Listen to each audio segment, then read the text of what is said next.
Tim, coming to you from Bend and Lomita United Methodist Churches in Central Texas.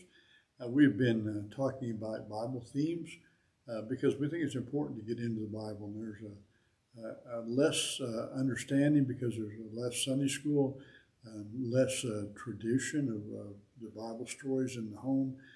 There's all kinds of reasons why the Bible has fallen into disuse. And so I figured it's the important foundation for the faith.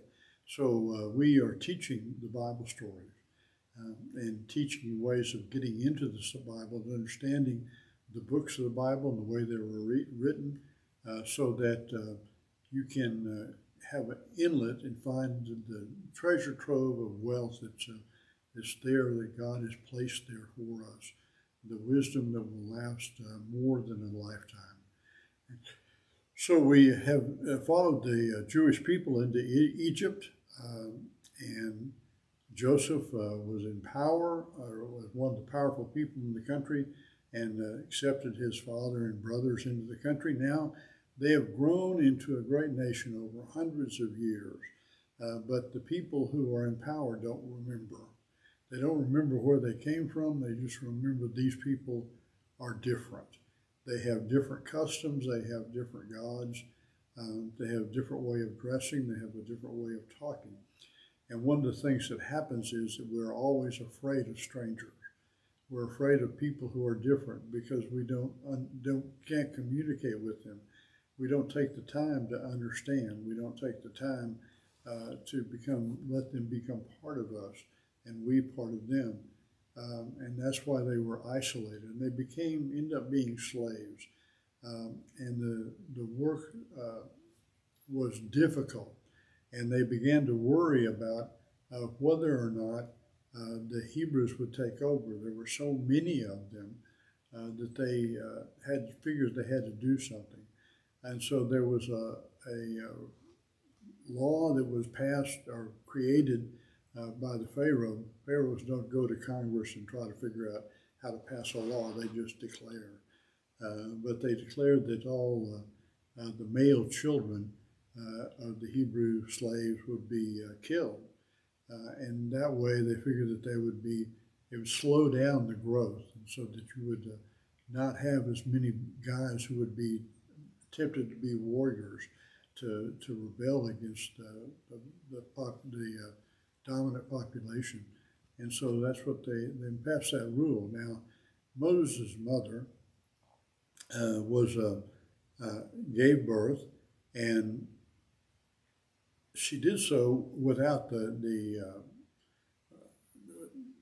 cooperation with the midwife, who said that she didn't get there, which is not true. And so she is able to keeps her child because they don't know about it.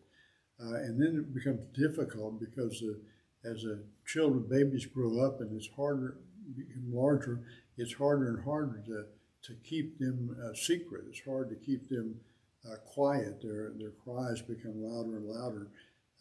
And so she knows she's going to have to do something about it.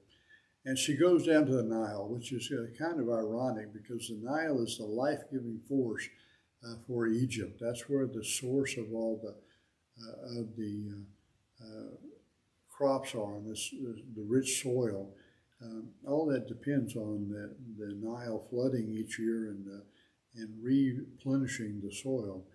And so she takes a basket and puts Moses in the basket.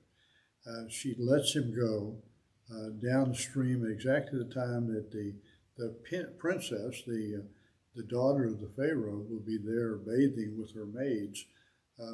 And so she stops when the basket comes by, they stop, and she falls in love with that baby and takes him. And even though they knew that it was a Hebrew baby,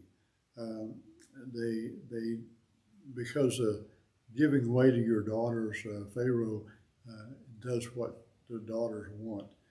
So Moses gets raised in the palace of Egypt. But interestingly enough, they go look out for somebody who will be a nursemaid. And since the mother had given birth and was able to be a nursemaid to feed Moses, She is employed as the governess, the caretaker, and so she gets to raise her own son. And chances are, she told him about his tradition, about his history, so that he was raised both as an Egyptian prince, but also as a Hebrew person of Hebrew descent, a Jewish traditions, knowing that about Yahweh. But we'll see what happens as he becomes older and ends up having to flee because of what he's done. We'll catch that on the next one. I'll see you then.